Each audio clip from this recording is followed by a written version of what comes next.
चलिए दांत की सफाई की चर्चा हम करते हैं। इसमें हमारे जो पुरखा हैं, हमारे जो ऋषि मुनि हैं या हमारा हिंदुस्तान, उसमें दातुन का प्रयोग किया जाता है। दातुन का प्रयोग करने के पीछे बहुत बड़ा इसके अंदर में विज्ञान है। हमारा जो दांत है, दांत के जबड़ों में ही हिंसा का ग्लैंड है। तो जब हम दातुन का इस्तेमाल करते हैं तो क्या होता है कि हमारे अंदर जो हिंसात्मक प्रवृत्ति जो दांत की जबड़ों में है वो बाहर निकल जाता है। अब मान लें कि आपके अंदर में गुस्सा आता है, कभी भी आ सकता है गुस्सा, लेकिन परिस्थिति सही ठीक न रहने की वजह से हम गुस्सा का इजहार नहीं कर पाते हैं, या फिर मनुष्य के पास जो नेचुरल जो हथियार है, विपन्स है, या किसी भी पशु पक्षी के पास, तो उसके साथ दांत और नख वही वो एक प्राकृतिक हथियार है। चूँकि हम सभ्य हैं तो दांत का नख का हम प्रयोग नहीं कर पाते हैं। तो ऐसी स्थिति में हम किसी हथियार का इस्तेमाल करते हैं। अगर हमें गुस्सा आ जाए और हम अगर दांत का प्रयोग करते हैं तो फिर हम दांत की बीमारी से बच सकते हैं। आपके अंदर में जैसे ही क्रोध आता है, हिंसा का ग्लैंड जहर को छोड़ देता है, और वही हमारे दांत की बीमारी का 90% कारण वही है। हमारे अंदर का जो जहर क्रोध में प्रकट होता है दांत से, वह जहर ही हमारे दांत की बीमारी का 90% कारण है। जब हम दातुन का इस्तेमाल करते हैं तो क्या होता है कि हमारे अंदर में क्रोध के क्रम में जो हमारा हिंसात्मक ग्लैंड जहर को बाहर करता है, उसका इस्तेमाल हम दातुन को चबाने में करते हैं, और वो जहर जो है फिर से बाहर पिघल करके निकल जाता है।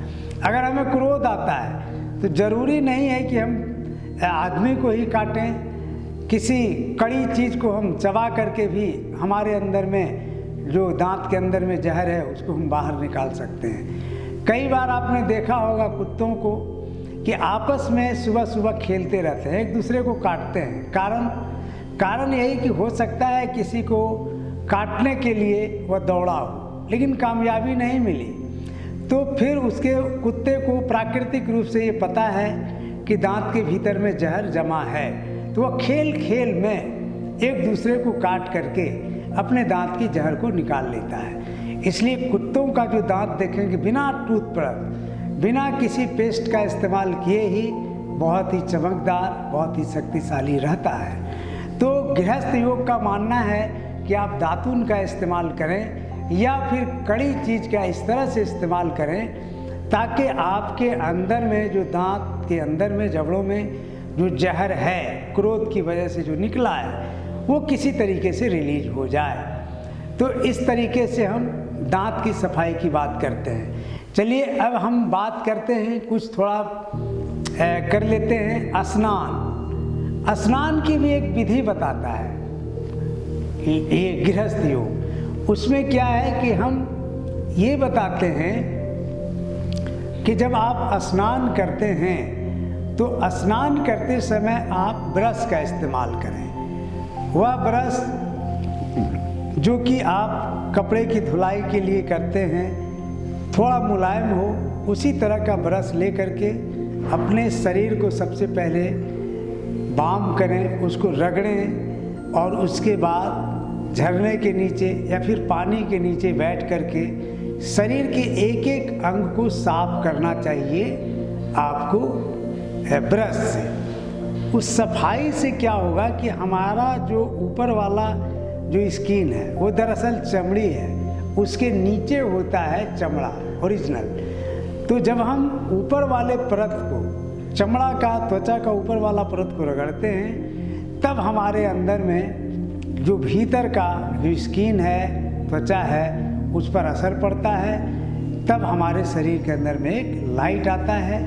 तो इस तरीके से स्नान करने के लिए हम एक ब्रश का इस्तेमाल करें, साबुन का कम से कम इस्तेमाल करें, क्योंकि साबुन का इस्तेमाल हमारे स्किन के लिए बहुत उपयुक्त नहीं है। 15 दिन में, 1 महीना में हम साबुन का इस्तेमाल कर सकते हैं। पूरी तरह से अच्छी तरीके से ब्रश से रगड़ करके स्नान करना चाहिए। उसके बाद पानी डालें अपने शरीर पर, सिर पर, या फिर झरने के नीचे बैठ करके स्नान करें और ये कल्पना करते रहें कि पूरे शरीर के अंदर में ये पानी प्रवेश कर रहा है, शरीर के प्रत्येक अंगों की धुलाई हो रही है, सफाई हो रही है, पूरे सिर का अंदरूनी भाग, छाती फेफड़ों का अंदरूनी भाग, भुजाओं का अंदरूनी भाग, पैर का, यानी पूरा शरीर अंदर से खुल रहा है। इस भाव से स्नान करने से स्नान आपका पूरी तरह से एक ध्यान बन जाता है। आप देखते ही हैं पानी डालते हैं शरीर के ऊपरी अंगों पर और भीतर में शरीर का ब्लड सर्कुलेशन बढ़ना शुरू हो जाता है।